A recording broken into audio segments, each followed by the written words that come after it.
Hi, I'm Dan Holt. This is my video map number 4 of North Central Oregon.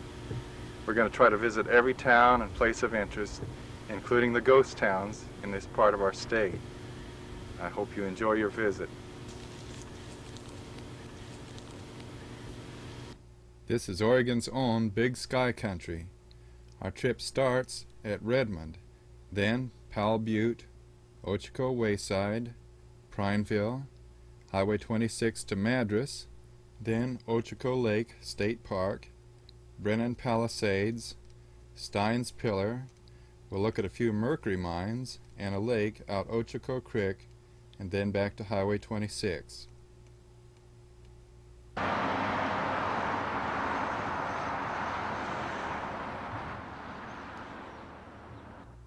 From the west side of Redmond, you have a good view of the Three Sisters and a few other snow-capped mountains. The Operation Santa Claus Reindeer Ranch is a couple miles west of town on Highway 126. Redmond is just a small high desert city of nearly 8,000 people. Because of Redmond's high elevation, it can frost at night here even in the summertime. This is an excellent place to grow potatoes, though, or other tough plants that can stand the climate. Most of the rain stops at the Cascade Mountains, which makes this whole area mostly sunny and dry. A perfect place to live if you have arthritis or rheumatism. If you travel east of town, you pass through Powell, Butte, which has a store and a school, along with a few houses.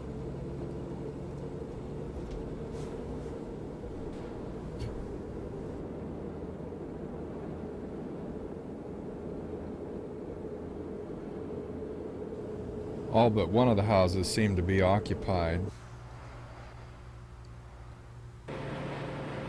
Prineville is just 10 miles more to the east, a city nearly the size of Redmond, but much lower elevation. The Ochoco Wayside viewpoint overlooks Prineville just before you drop to the valley floor.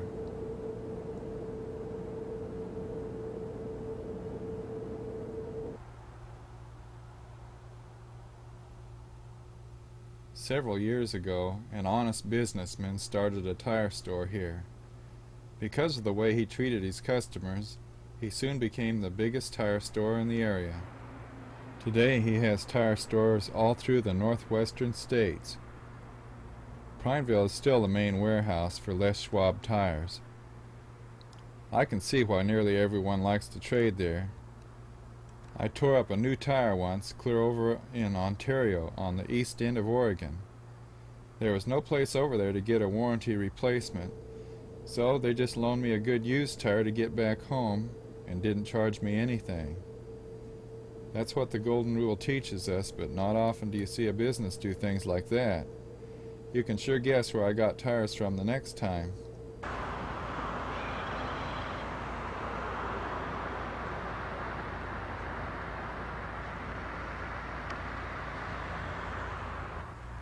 Isn't this a rustic-looking old courthouse? It probably took months of work and a lot of stones to build it. Almost 30 miles northwest on Highway 26 is the city of Madras, population 3,600.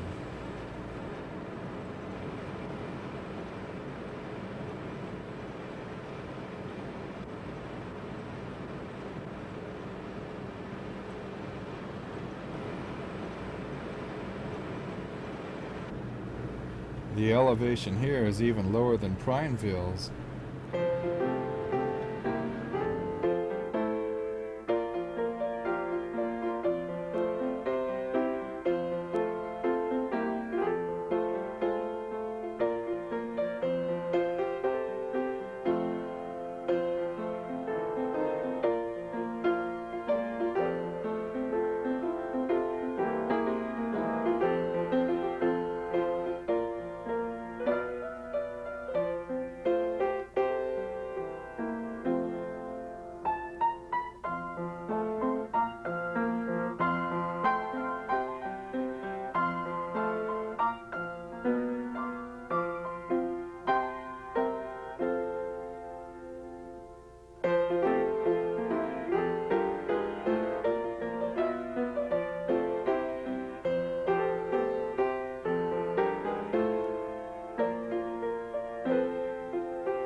The Ochoco Lake Reservoir is almost empty, following 8 years of drought. Where I'm standing was once underwater. This is back 10 miles east of Prineville. This interesting-looking cactus-like plant is growing right out of the rocks. Looking at all the dry grass around here, you would never suspect that the boat launch area is right by that clump of trees over to the right of the bridge. The natural beauty of this rimrock country is just breathtaking. I really am grateful to the Lord who has granted the desire of my heart to be able to see these wonders firsthand and to share them by way of video with others.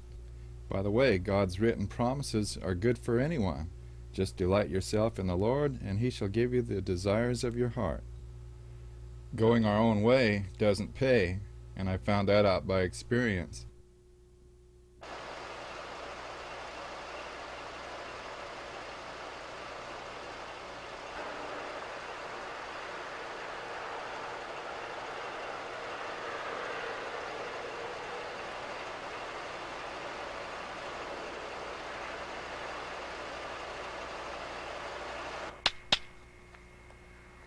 Hello.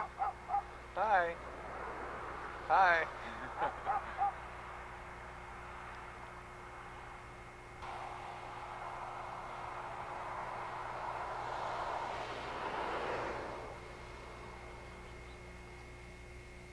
The Ochoco Forest map doesn't show the Brennan Palisades. It's on Evans Creek Road number 100. Then 2 miles north is Stein's Pillar and the Overlook Road. The Brennan Palisades may not be on any maps, but it is quite a work of art. The Ochoco Forest map shows a cow camp cabin on this road, which isn't here anymore.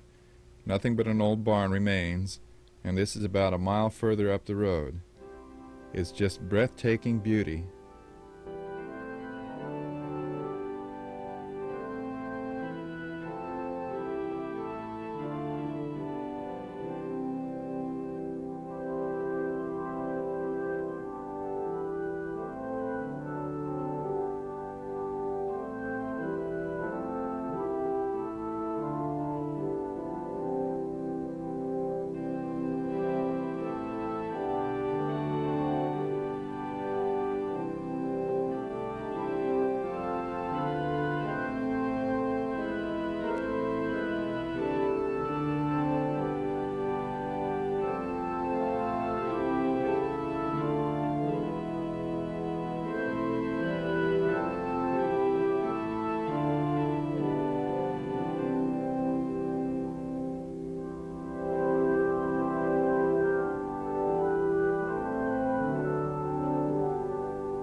We took the road that was marked Stein's Overlook Trail.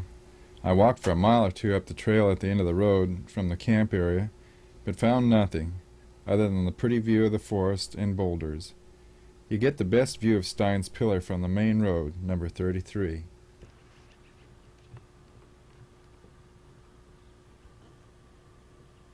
You think we should try and climb up there? Not me. Oh.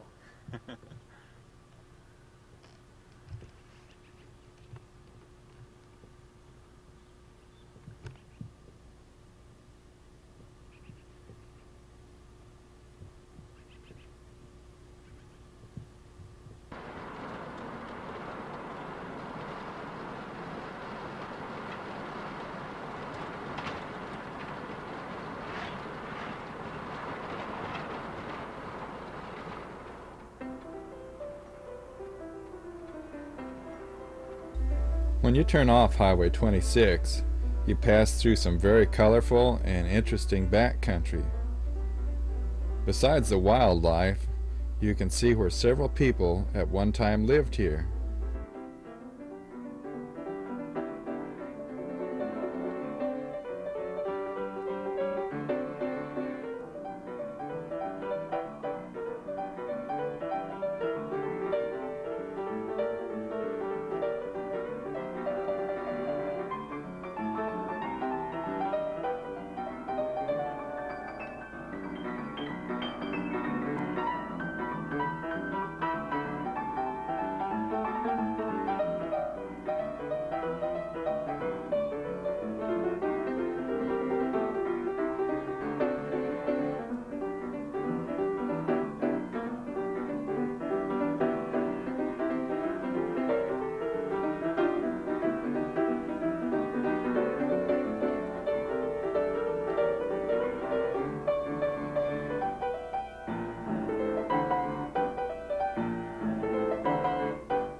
Heading on east from Stein's Pillar Road at Ochoco Reservoir, we've turned off at 22 and then 42, where there's the Independent Mine, the Amity Mine, and this old group of houses where we'll stop first to talk with an old mercury miner who's still actively mining.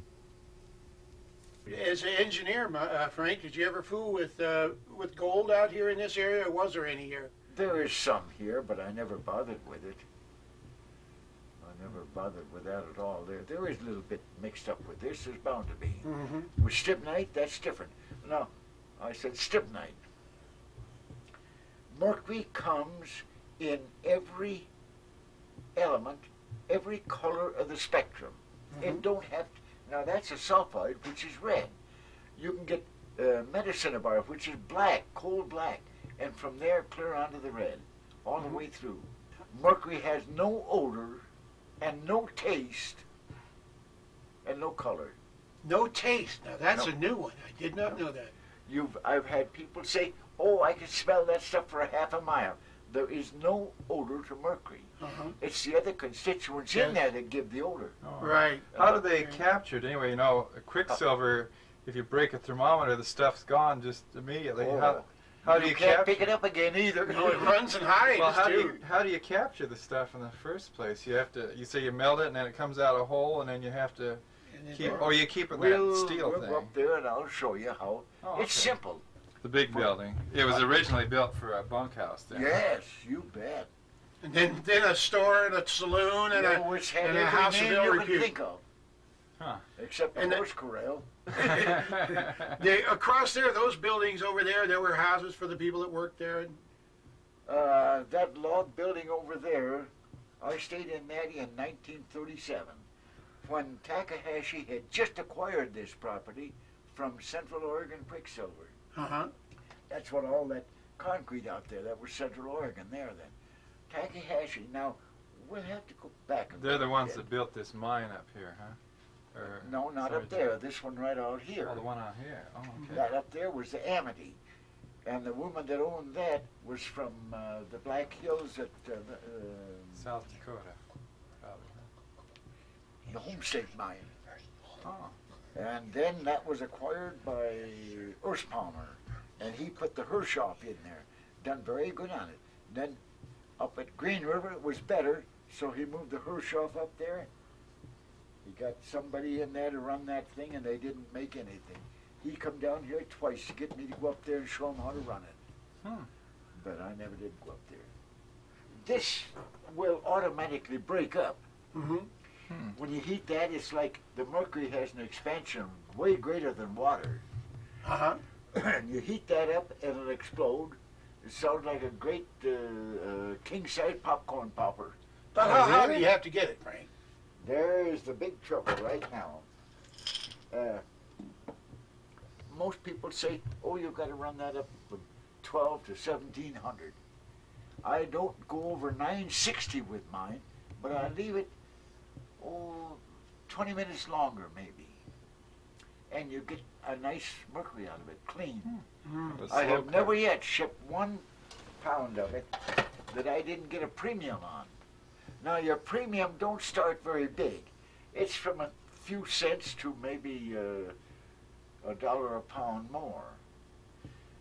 But if you contaminate that, then the contamination... With other minerals you're talking about? No, with poor hygienic processor or something like that. It contaminates awful easy. Then your penalty starts at about $5 a pound.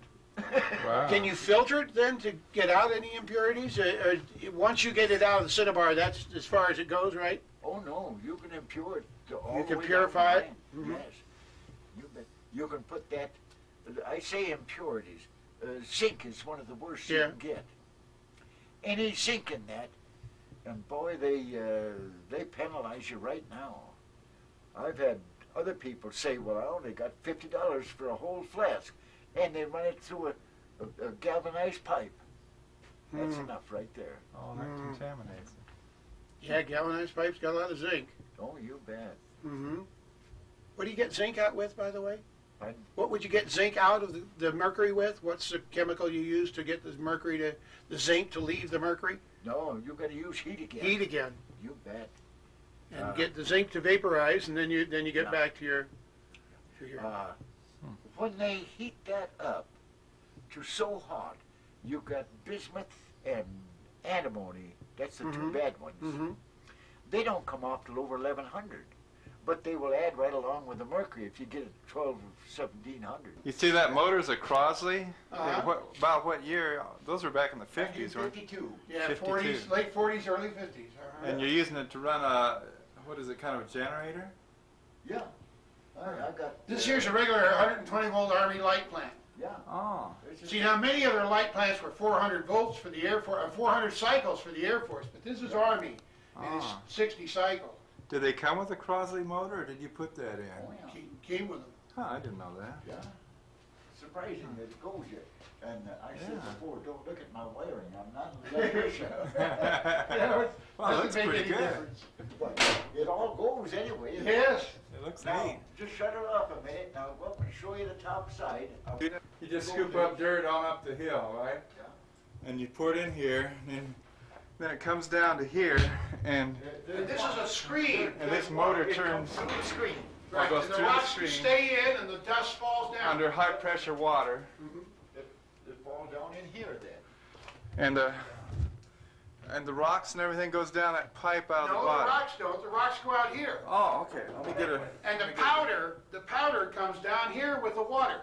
Oh, okay. And the powder, he says, is the only ore bearing. The bearing is the powder. Oh. The rocks, it's coming off of there, are no good, and they go right out there. You know, that stuff that comes down, the skin tension on that is much greater than the specific gravity. So Of the water? Oh yeah, it'll float on the water. All right. So you've got to take the skin tension off. Mm-hmm. That's what I have here. What is that? 30 drops a minute in there. Detergent or what? Well, it's a detergent, but not what you can usually buy. That goes where they, at the bars and so on, the last place where they wash their glasses and takes Oh, all yeah. them. Yeah, oh, I know what you mean. That's it there. Yeah. I put that in there, and I put that on there so I can count the drops per minute. Yeah, and this is the adjustment to count, and here you can see the drops, Yeah. and there you count them, and put them in the drops in to break that tension surface. It just surface takes tension. the skin tension off. Right, surface tension. Oh, yeah, off it's the right. off the mercury, huh? Yeah. Oh, and it goes through that screen. Yeah, that there's his agitator, that auger. He's using that auger to agitate the tension breaking stuff and his bearing ore into here Then it comes down in there and goes down. to the crusher. Yeah. No, it misses the crusher. Oh, it does, doesn't it? Yeah. They're not using that hammer This crusher. is the other type. This is the vein here, vein Uh-huh. material. Mhm. The other stuff just goes on through. The heat goes Move like through heat. there, comes up the other end, and comes back out here and goes out the stack. Oh, where do you put the mercury at? You put it Just inside. like this one, I got trays. This door will open. And you put the trays in there and then Put heat the it up. trays in there and then seal it. Uh-huh. I've got a sealant there that I put on there. Oh, then around you the can heat door. it. Oh. Then it comes out through here. Oh, then it comes out the pipe on the side. And how do you capture it? I see you've got everything welded. Now down to here, it's about this color. Yeah. When it hits, now this here has cold air coming up like that. When the two hit, then they condense. Huh. And it comes out and you can capture it there and it doesn't all Right? go into the air like mercury does, huh? I started this in Arizona 50 years ago, this kind of an outfit. Huh. Now there's a lot of them down there.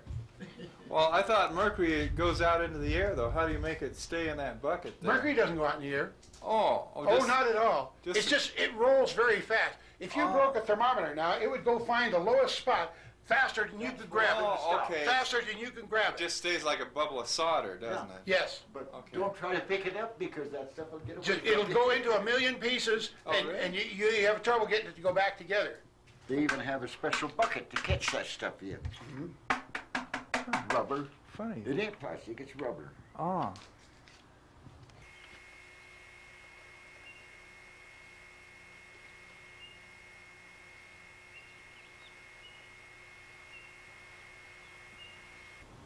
What kind of car is it? Looks like an old Chrysler.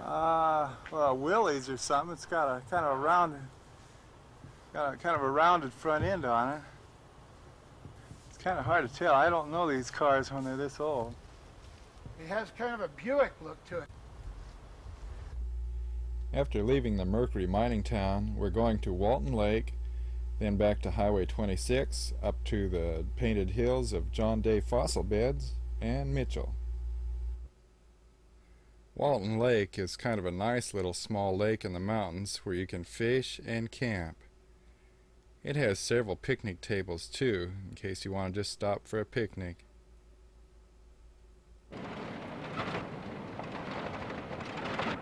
Let's go to the right here. Oh, there's a rest area. The next place down the road is the Painted Hills.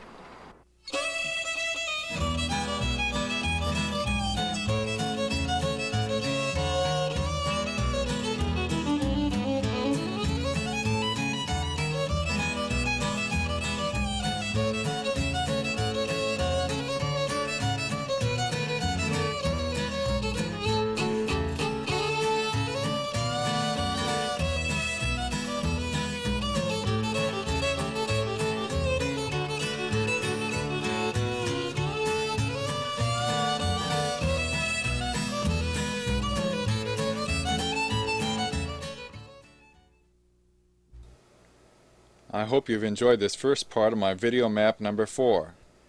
It takes over an hour and a half to see all this video. I kind of hope that maybe schools and libraries and people that have to stay at home and can't travel can be able to explore some of our beautiful state through the use of these videos. Join me every week now as we attempt to visit all of North Central Oregon. We should arrive in time for the annual Shanico Shootout. and Oregon's best restored ghost town.